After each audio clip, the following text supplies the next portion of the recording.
So let's take a tour of the room. So this is, I guess, the larger room versus the twin bed which I stayed previously. So check this out. The large bed here. Then over here you have your sink area. You have a shower right here, which is nice. And then over here have a toilet.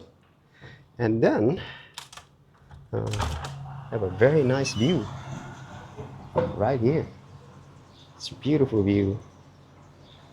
And yeah, I think this is better than the other room that I was in previously. And everything else, it's just really, really nice. And this is definitely a prime location because the river is right over there. You're in the center, basically, of downtown. And I highly recommend staying here. It's a really awesome place, especially considering the price that you're paying versus the US. So for like probably a whole weekend, I'm probably spending about $70 to $80, somewhere around there. And you can also get special deals here as well.